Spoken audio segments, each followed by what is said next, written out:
يا الله چیمان بۆ هێناون نۆڤا چییە؟ نۆڤا زنجیرەیەکە لە زنجیرەکانی کۆمپانیای هواوی کە ئاسەر و مامناوەنداوە هەندێک تایبەتمەندی ئازبەرش لە خۆ دەگرێت. لە پێش ئەم مۆبایلەدا هەر لە زنجیرەکەدا نۆڤا 10SEمان بۆی خستەڕوە لە ئێستاژە نۆڤا 10 پرۆمان لە بۆ ئەوەی دەخێنە ڕوو کە ساڵی پاریش نۆڤانومان بۆی خستەڕوە بینێرێکی باشی هەبوو کە بینی خۆمامە بێ فێکیش بوو. بزانین نۆڤا 10 پرۆ لە چ ئاستێکدا دەگات بە چ ئاستێک لەگەڵ بڕاندەکانی تر شتێک زۆر خاڵی جەوهەریە بڵێم بتوانین بۆ ئەوەی بخینە ڕوو و بڵێم کامێرەکانی چۆنە دیزانەکانی چۆناییە و گرنگترین تابەت بەکار بۆ ئاماژە پێدا بۆی خۆشەویست دەخینە ڕوو. پێش ئەوەی دەست پێ بکەین لایک و کۆمنت و سابسکرایبتان لەبیر نەچێت 1.50 هیچی وێ تێناچێت با بفەرمووین.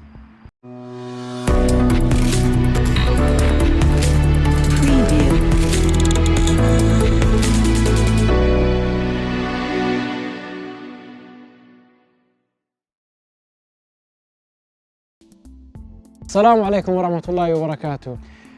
لەوانەیە هەرا بۆ ئاشنایەکی تەواوەتیش هەر بمناسمەوە هیوام هیوازادە دیلمانی خۆمە خۆشحاڵ دەزانم کە بۆ ئەم ساڵش وە زنجیرەیەکی وێتر لە کۆمپانیای وشکا نۆڤایەوە ئاماژەم پێ دەکەم وەشانی پرۆیەکەی لە بەردەستیمەدا وەشانی دەی ئاسایی ویستمان بۆ بخێنەوە بەڵام زۆربەی تایبەتمەندیەکانی هەفشانی ئەمەیە تەنها هەندێک تایبەتمەندی نەبێت کە ئەوانیش دوانە سێلفی بێ کە بڵێم لە پاشدا ئاماژە پێ دەم وە قەبارەی باتری و قەبارەی ڕۆنمایان جیاوازە لەگەڵ بەرگاوی کەرەوە کەش کە بە تواناجی زۆر ئەمە سەپۆرت دەکات ئەوان بەبڕێش کەمتر سەپۆرتی دەکات هەر ئەمەندایان فەرقا ئیتر هەر ئەمانە بوون و ئێستاش دەست دەکەن بە خستنەڕۆی دیزانەکەی بۆ ئەوی خۆشەویست پێش ئەمە لایک و لێدوان و سەبسکرایبتان بیر نەچێت بۆ ئەوانەی کەنوێن سەبسکرایبتان بیر نەچێت و زەنگەڵەکەش چاڵا بکەن با دەست پێ بکەین.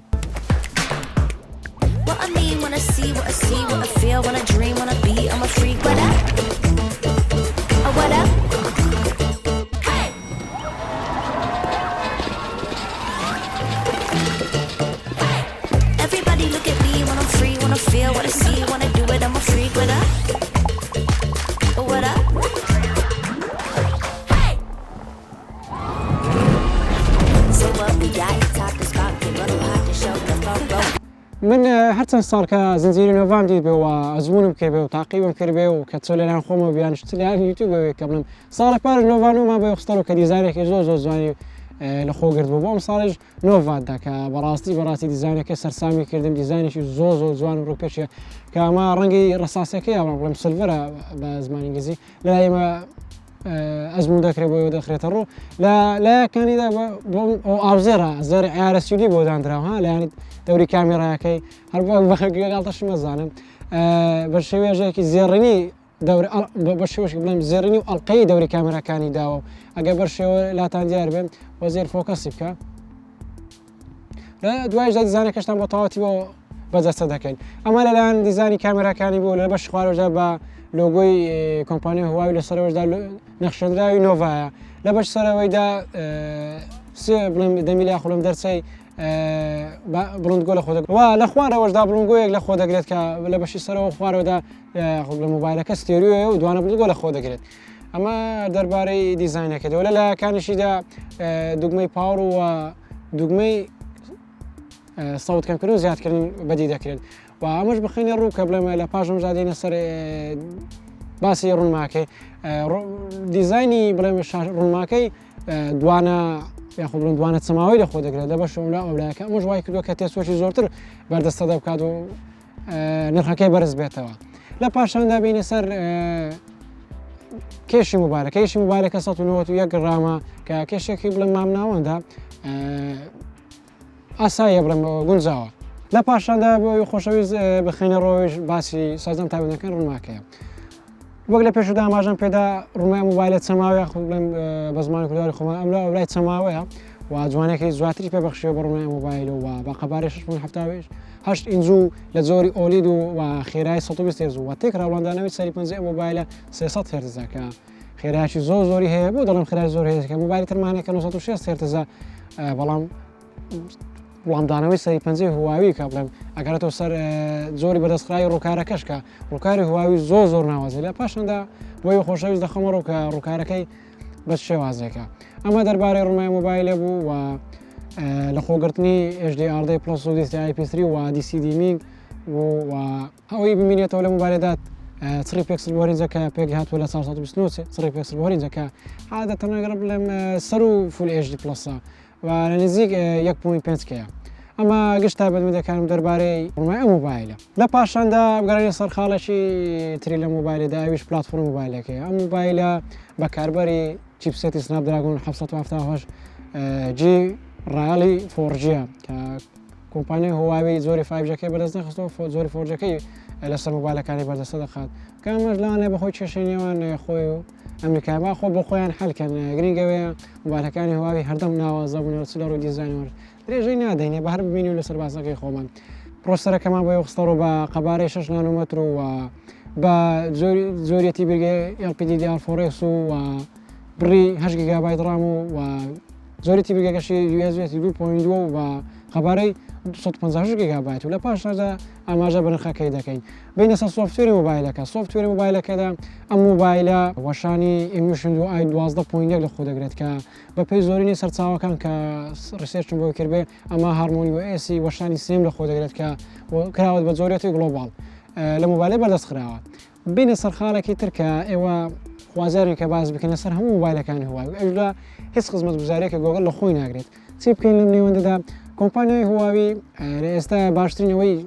ياخذ لهم زيغري وكان يبغى بردست خطو ك يوتيوب واسط بياخذ يوتيوب في برو لا اوي تريش كابلم بخمرو استا كومباني هواوي بردست خير بي اويش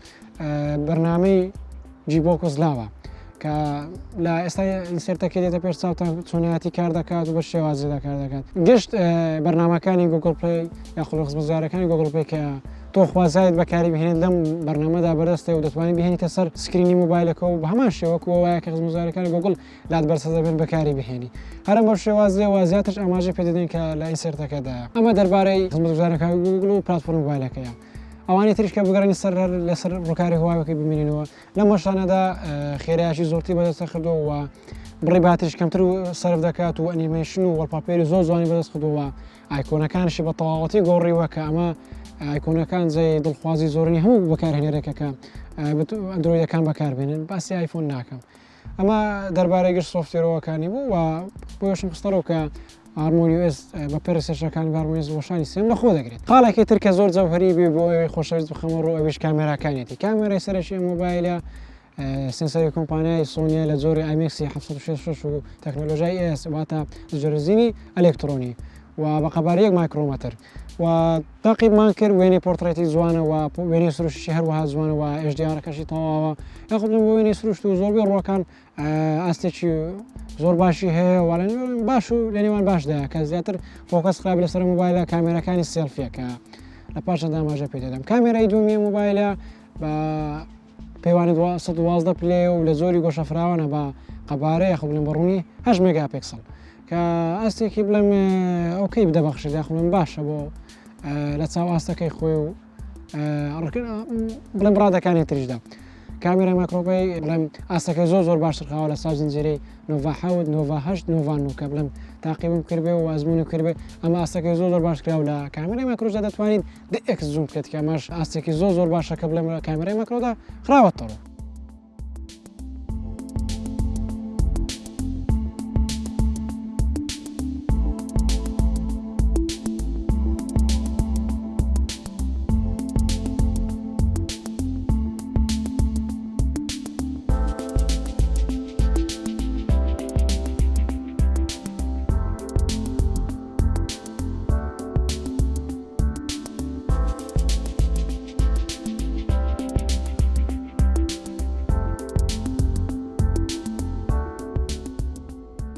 لا باشان دا بو ايوه خوش شايز بخمرو ابيش سيلفي كانت بزيدي ياخذ بلم كاميرا كان سيلفي كدوان سيلفي اللي خذ قريت كاميرا 6 ميجا بكسل نعلم يا كمين موبايل برون 6 ميجا بكسل موتورولاش موبايل شراغان لم صالة بقبار 6 ميجا بكسل اي ما تزنك والله اقربيتو تكنولوجيا كان خوي وروكارك خوي بالله اسكي زور باج بردستغنا بلا موي هواوي ببيرو كارا برزكي و اس بنها بكي كومباني هواوي بد اس بيش زور ناوازا بيشكش دكات ك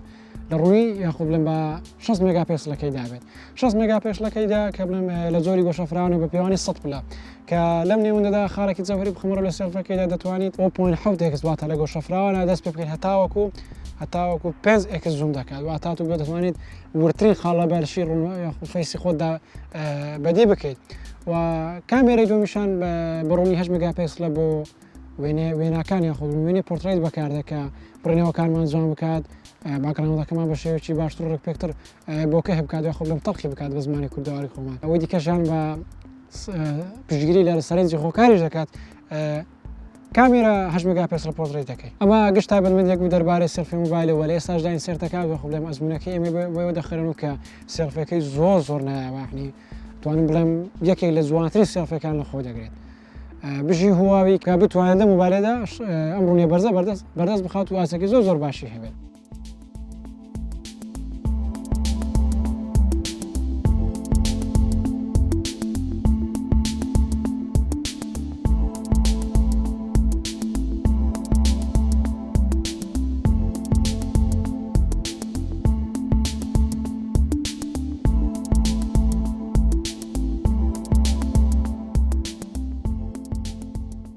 دەربارەی ڕوو ڤیدیۆگرتە لە موبایلێدا کە بڵێم ئێستا لە بەردەستی خۆمە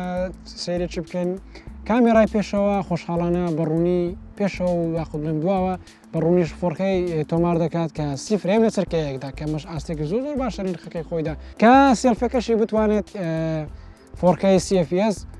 تۆمار بکەن نەکۆ 1960 FPS و CFPS کە ڕوونەکەی کەمترەوە کە 4 هێندە نزمترە لەونەوەدا خاڵێکی ترکە زەوهەری لە موبایل بەردەستم خڕ بێ و ئەزمونم کردەوەش باتریەکەیت توانێت باتریەکە لە موبایلدا بێتە لە 4500 میلی ئەمپێر و خۆشحاڵانەش بارگاوی 100 وات لە خۆ دەگرێت کە بارگاوی 100 وات لە نرخ لە موبایلدا بێت بەڕاستی جێگەی دەستخۆشە گۆمانی وای پێشش بۆ ئەم خۆشەویست خۆش بەرەوە کە بارگاوی 100 وات شتێکی زیادی لە موبایلدا بەڕاستی هەر موبایلێکی دەبێ من ناکە بەڵام 100 وات زێگیرە و ڕێک پێکە لە نرخی خۆی دابێت یاخود هەر شتێک دابێت کە موبایلەکە بۆی بخاتەوە 100 وات زۆر ڕێک پێکە لە بارگاویکەرەوە لە موبایلەکەدا و ئیتر هەر ئەمانە بوو خاڵە زەوەرەکانی موبایلەدا بەدیم کرد بچینە سەر نرخەکەی کە دڵنیام لە سەرەتایەوە تامەزرۆ بوون بگەن بە کۆتاییەکەی و نرخی موبایلە بزانن نرخی موبایلەکە بڵێم سەرەتا بە وەشانی یاسای دەست پێ کە 9 وات دێ 9 وات لە ئێستا بە نرخی 490 دلار ئەمریکی بەردەستە لە بازاڕەکانی کوردستانی و عێراقدا کە لە پێشودا بۆ داواکاری پێش وەختە بڵێم پری ئۆردەر هێدسێتێکی کۆمپانی هوای بە دیارێکدا بەڵام ئێستا هیچ دیارێکی لەگەڵدا نییە بۆ جۆری وەشانەکەی کەمە وەشانی پرۆکە بوو بۆیمان خستەڕەوە 9 وات پرۆ بوو لە بازاڕەکانی کوردستانی و عێراقدا بە نرخی 590 دلاری ئەمریکی بەردەست کراوە کە ڕاستی و لەوانەیە بڵێن نرخەکەی زۆرە بەڵام لە موبایلەدا و خاڵە زەورەکانی بۆی خستبێتە ڕۆی دیزاینەکەی بەڕاستی دیزاینەکەی زۆر سەرنجڕاشام زۆر جوان بوو دەلە دێڕێژ پێ دەدەم چکە دیزاینەکە بڵێم باوزەر ئایرەسی دوو نەخشێنراوە و ڕوونماکەشی دوانە چەماوەیە لەم لەولایەکانیشی و ڕوونمایەکی زۆر باشی لە خۆ دەگرێت و هەروەها کامێرە دواوەشی ئەوکەی پێ دەدەم کە بڵێم ئاستێکی باش و زۆر باشی هەبوو لە هەندێک حاڵەت و هەندێک حاڵات باش بوو بۆ شوێنە تاریکەکانی شەروەها باش بوو ئەوەی ترکە لە موبایلەدا کە زۆرترین سەرنجی لەسەر ببێت ئەویش هەبوونی دوانە سێلفی کە سەرێکەکەی لە زۆری گۆشەفراوان بێ و ئەویش بە قەبارەی 6 مگاپیکسل بووکە لە پێشودا ئاماژەم پێدا لە ئاستێکی زۆر باشدا بوو بەڕاستی جێی سەرنجدان و جێ پشتبەستنەوە بۆ هەموو جۆرە کارێکی فۆتۆگرافی لەم سێلفێدا ئەوەی تر لە خۆگرتنی بارگاوی کەرەوەیەکی 100 وات کە لە نێو پاکەتەکەشیدا بەردەست خراوە کە بتوانێت بە زووتری کات بۆی خۆشەویست موبایلەکە بارگاوی بکاتەوە لە کۆتاییدا ئەمە گشت تایبەتمەندی و هەموو خۆشەویست خستۆتە ڕوو و تکە لایک و سەبسکرایب و کۆمنتتان لەبێنێت بۆ زۆرترین هاوڕەکانتانی بینێرن کە مادیبوونێکی باشمان پێ کرد بۆ موبایلە بۆ تاوکو بێ خۆشەویست خەینە ڕووە لە بیریشتانەچێت تاکە کەناڵین کە موبایلەکانی هواوی بە شێوەیەکی ڕێکوپێک و ڕاستەقینە بۆی خۆشەویست و نەرەزیمەکانمان بخەینە ڕوو هەر بمێنن بە خۆشی و عەلەیکە سەلام و ڕەحمەتوڵڵاهی وبەرەکاتوه